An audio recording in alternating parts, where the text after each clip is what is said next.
Fueron los rostros que todos adoraban, hasta que un solo paso en falso los convirtió en los enemigos de toda una nación. Ariadna Welter desafió a la Iglesia, coqueteó con el poder y dijo: si la libertad causa escándalo, que el escándalo continúe. Irma Serrano se acostó con políticos, insultó a sacerdotes en televisión en vivo y desafió al país entero a cancelarla. ¿Qué fue lo que realmente hicieron? ¿Y por qué les costó todo? Esto no es solo chisme. Es un mapa de las minas que las mujeres debían esquivar, donde la ambición, el amor o incluso una mirada podían detonar la ruina. Estas son las 10 actrices que causaron escándalos nacionales y pagaron con sus vidas, carreras y legados. María Félix. María Félix, conocida como la Doña, no era ajena a la controversia. De hecho, se alimentaba de ella.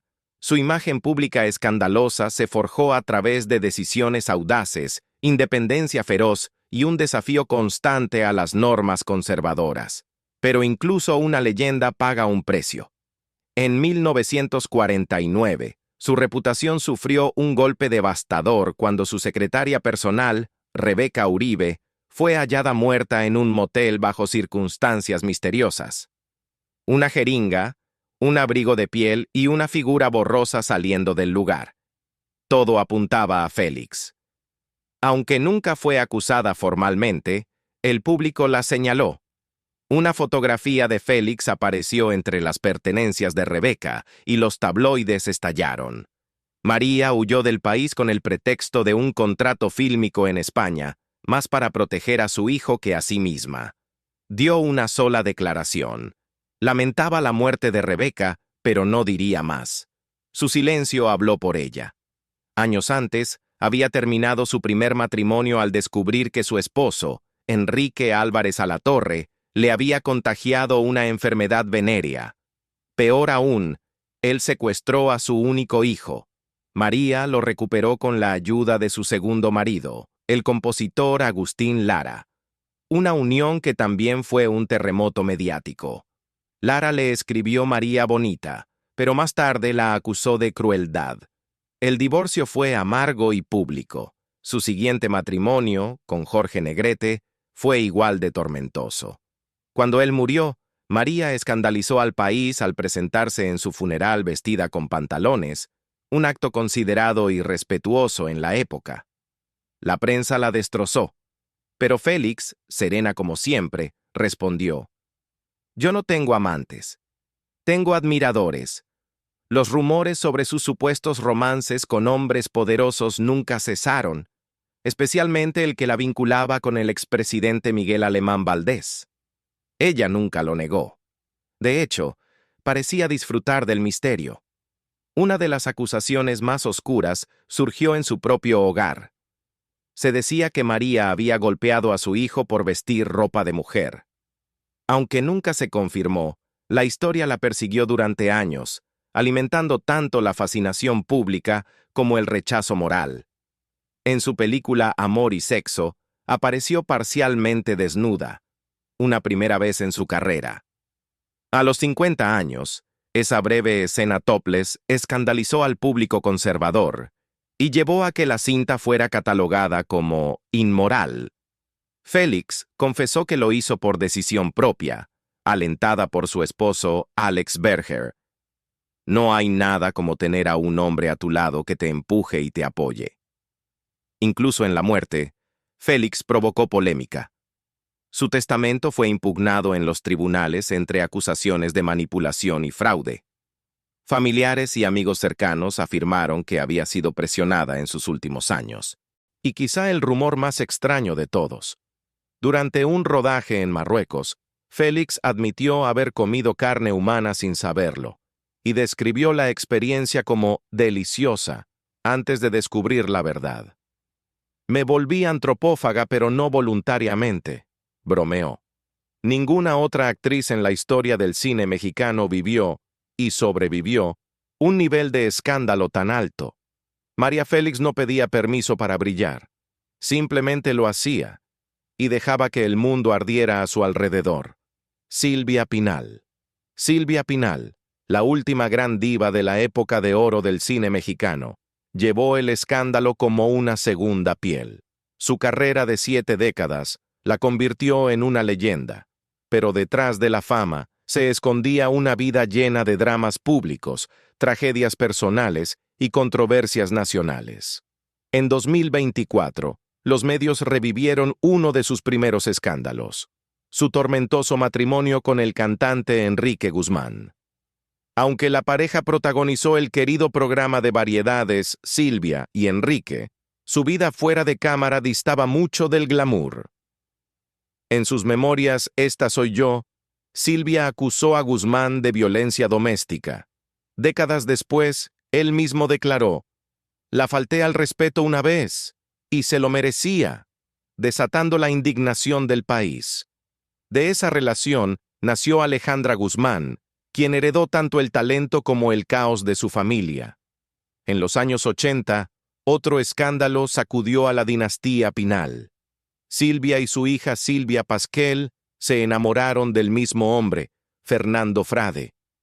Tras terminar la relación por su alcoholismo, Silvia vio con horror cómo Silvia iniciaba un romance con él, se casaba y tenía una hija llamada Viridiana Margarita, en honor a la hija fallecida de Silvia. La tensión entre madre e hija duró años, y solo comenzó a sanar después de la muerte accidental por ahogamiento de la pequeña, a quien Silvia nunca conoció. Los escándalos no se detuvieron en el amor o la tragedia. En el año 2000, Pinal fue acusada de defraudar a la Asociación Nacional de Productores Teatrales por más de 9 millones de pesos. Se emitió una orden de arresto y la actriz huyó de México escondida en la cajuela de un automóvil antes de refugiarse en Miami, donde vivió con Alejandra Guzmán. El caso la vinculó con figuras políticas de alto rango, incluido Alejandro Gertz Manero, hoy fiscal general de la República. También se vio envuelta en un caso mayor de fraude relacionado con la Asociación Nacional de Actores. Aunque no fue la principal señalada en la demanda de 21 millones de pesos, su presidencia durante los años investigados levantó sospechas de mala administración y desvío de fondos. Su legado como líder sindical quedó manchado para siempre. Uno de sus episodios más extraños ocurrió en 2022, cuando, a los 91 años, intentó regresar al teatro con una obra infantil.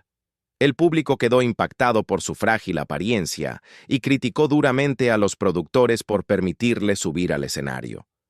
Silvia se retiró poco después, desatando un debate nacional sobre la dignidad, la vejez y la explotación en el espectáculo. Su familia siguió generando titulares. En 2021, su nieta Frida Sofía acusó a Enrique Guzmán de abuso sexual, dividiendo al clan Guzmán Pinal. Alejandra defendió públicamente a su padre, mientras Silvia guardó silencio, atrapada entre el amor y la vergüenza. Más tarde, su hijo Luis Enrique exigió una prueba de paternidad para su hijo Apolo. El resultado fue negativo, lo que privó al niño del apellido Guzmán y provocó una nueva ola de escándalos.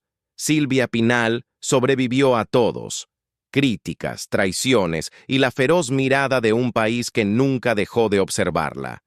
En cada caída y cada renacimiento mantuvo su corona intacta. Dolores del Río. Dolores del Río fue la primera actriz mexicana en convertirse en una estrella de cine internacional, conquistando tanto Hollywood como la época de oro del cine nacional. Pero bajo su belleza y elegancia se escondía una vida marcada por el escándalo, la sospecha política y la traición.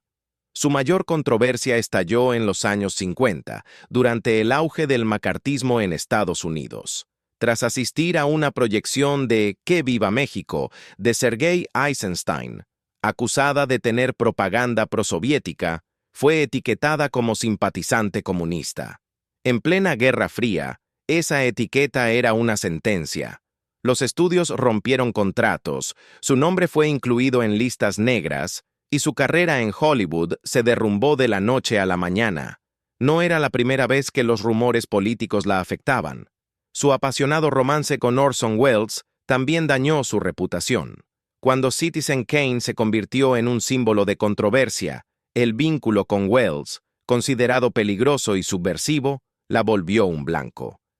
En los estudios se murmuraba que Dolores era demasiado difícil, demasiado extranjera, demasiado política. Su lujoso estilo de vida también colapsó. Nacida en una familia adinerada, Dolores había crecido entre joyas y fiestas, pero al regresar a México en los años 40, sus finanzas se deterioraron. Vendió su tiara de zafiros y su collar de perlas heredados de su primer marido para sobrevivir. Por segunda vez en mi vida dejamos de ser ricos, recordaba con tristeza. Ni su familia la perdonó. Años después, su sobrina, la actriz Diana Bracho, la criticó abiertamente. Muchas estrellas mexicanas fueron malas actrices. Mi tía Dolores del Río, que era bellísima, tuvo una carrera extraordinaria, pero era una terrible actriz. También enfrentó rivalidades. Aunque el público insistía en enfrentarla con María Félix, su enemistad más real fue con Lupe Vélez, quien la llamaba falsa y arrogante. Dolores respondía con silencio, pero su frialdad era conocida. En una fiesta en Hollywood, Lupe le gritó: «Tú podrás ser una dama, pero yo soy la que tiene agallas». A pesar de todo, Dolores resurgió en México. Bajo la dirección de Emilio "El Indio" Fernández, protagonizó sus filmes más celebrados: María Candelaria, Flor Silvestre, La Malquerida. Pero el daño ya estaba hecho. Exiliada, desacreditada y subestimada, Dolores del Río fue una estrella que tuvo que luchar por cada segundo de su legado. Carmen Montejo. Carmen Montejo fue una de las actrices más respetadas de la época de oro del cine mexicano, admirada por su elegancia, disciplina y una imagen impecablemente refinada. Pero detrás de esa fachada pulida se escondía un escándalo silencioso que casi destruye su carrera: el alcoholismo. En 1967 protagonizó ¿Quién teme a Virginia Woolf? E interpretó a una mujer alcohólica con tanta autenticidad que el papel comenzó a consumir su vida real.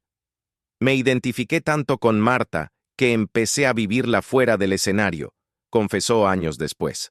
Tras perder a su madre y las propiedades familiares en Cuba por el régimen de Castro, Carmen cayó en una profunda depresión. Su hija, María Montejo, reveló que su madre comenzó a esconder botellas y a beber en secreto. El episodio más aterrador ocurrió durante una pequeña reunión.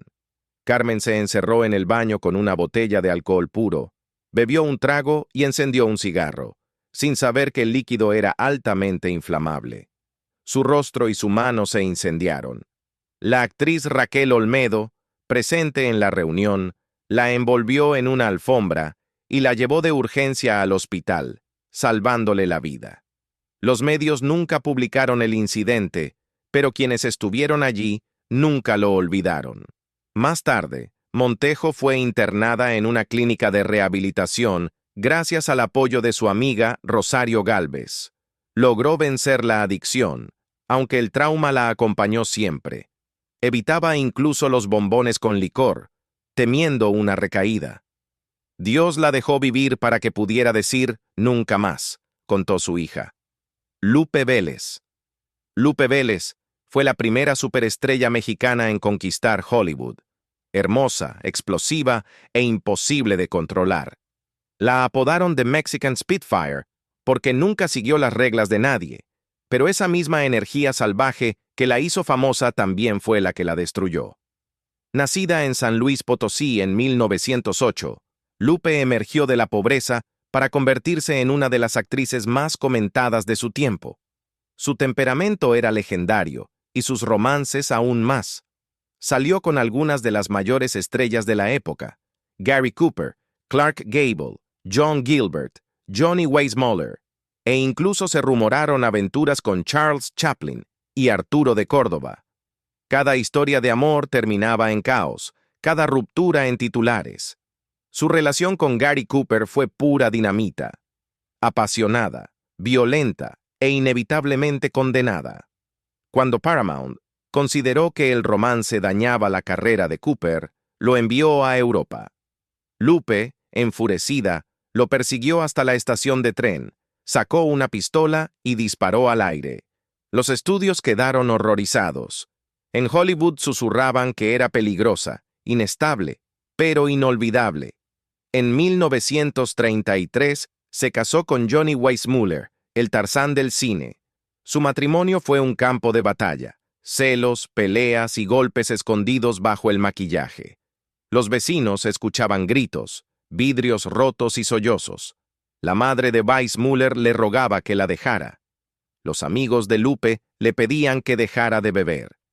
Se divorciaron en 1939, destrozados.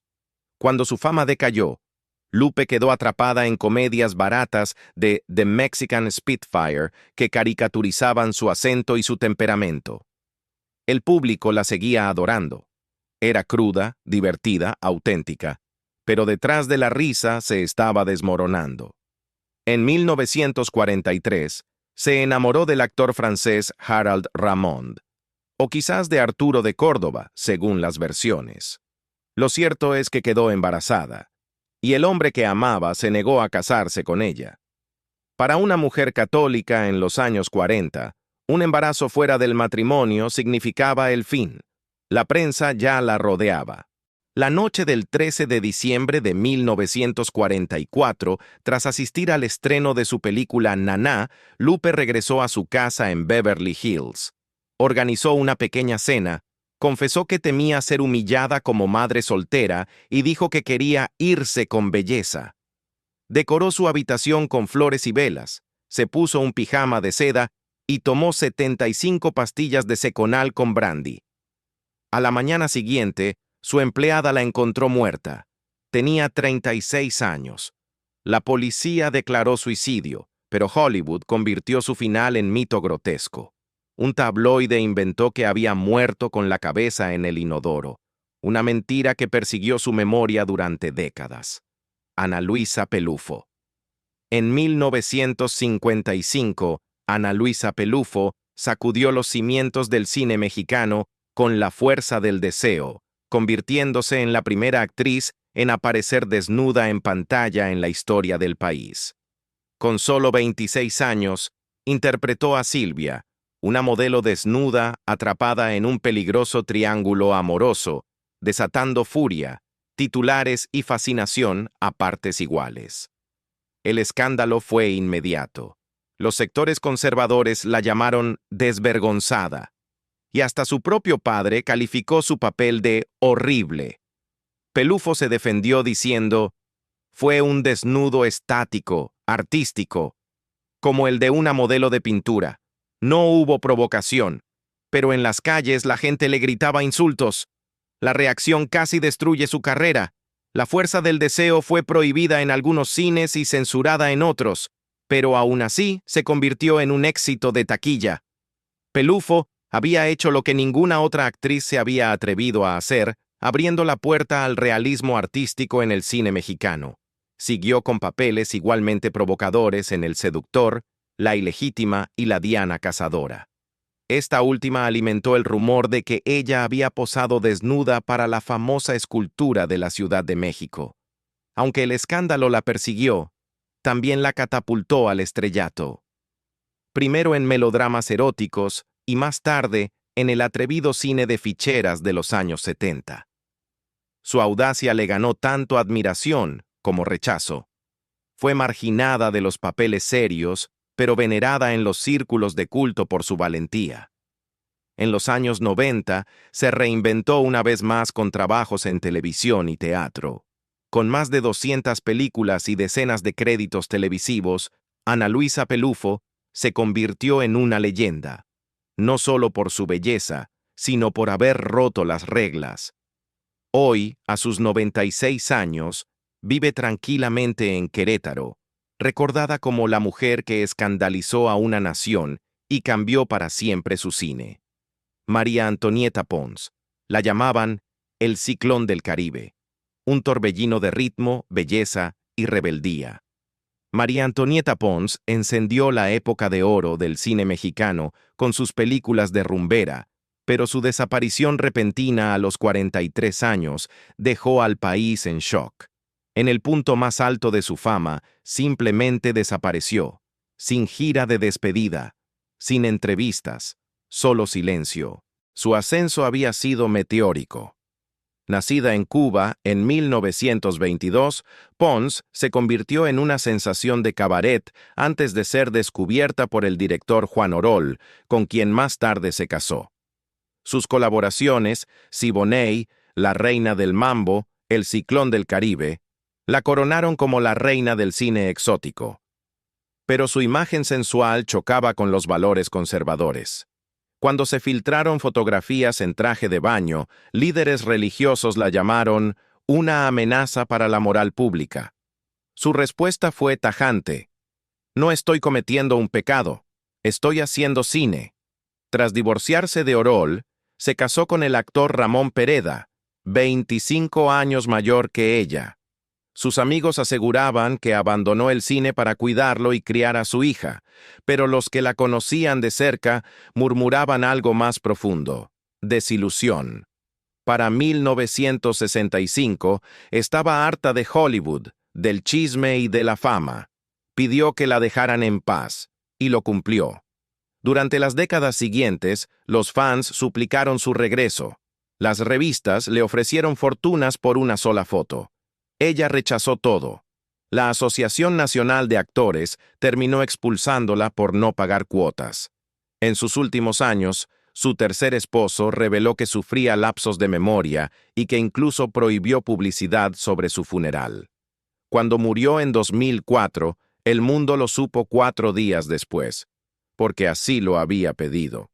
Pons le dijo una vez a un periodista: todo lo que vale la pena saber de mí está en mis películas.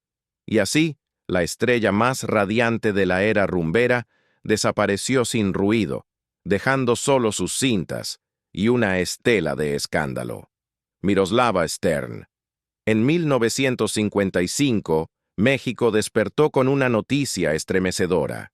Miroslava Stern, una de las mujeres más bellas de la época de oro, se había quitado la vida a los 29 años. Fue hallada en su habitación, abrazando una fotografía del hombre que le había roto el corazón. La prensa lo llamó una tragedia nacida del amor. Nacida en Checoslovaquia, Miroslava huyó de la ocupación nazi y reconstruyó su vida en México, donde su belleza y su acento cautivaron a todos. Participó en más de 20 películas, incluida Ensayo de un crimen de Luis Buñuel, su último trabajo. Pero detrás de su elegancia se ocultaba una mujer marcada por la soledad y el desamor. La versión oficial señaló al torero español Luis Miguel Dominguín como el causante de su desesperación.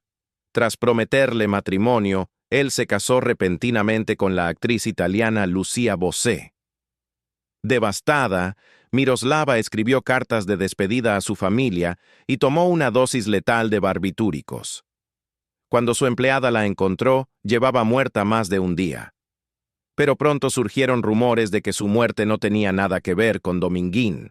El productor Ernesto Alonso reveló que el verdadero amor de Miroslava era un hombre casado, el comediante Mario Moreno Cantinflas. El periodista Jacobo Zabludovsky confirmó años después que Cantinflas le había escrito una carta terminando su relación y negándose a dejar a su esposa. Al día siguiente, Miroslava murió. México quedó en shock, y aunque el actor jamás habló del tema, el escándalo manchó para siempre su imagen. También se habló de un vínculo íntimo con la actriz cubana Ninón Sevilla. Cuando le preguntaron, Sevilla solo respondió: «Lo que compartimos es sagrado».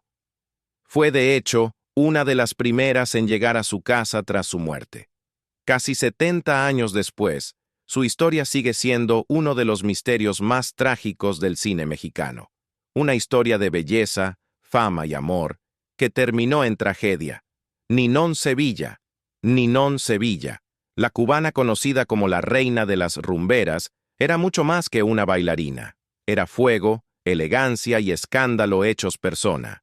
Su verdadero nombre era Emelia Pérez Castellanos, y antes de convertirse en la estrella de cabaret más deslumbrante de México, soñaba con ser monja. El destino tenía otros planes. Para los años 50, era el rostro ardiente de aventurera, una actuación tan provocadora que las filas para verla daban la vuelta a la manzana. Pero el escándalo más inquietante de su vida no nació en un escenario, sino en un set de filmación en 1955. Durante el rodaje de Club de Señoritas en 1955, los estudios Churubusco, Ninón aseguró haber visto llegar a su compañero Joaquín Pardavé aquella mañana, sonriéndole desde su coche. Horas más tarde, le dieron la noticia. Pardavé había muerto la noche anterior de una hemorragia cerebral. «Lo vi», insistió Ninón. «Me saludó». El suceso se volvió leyenda del cine mexicano, y muchos afirmaron que había visto su espíritu.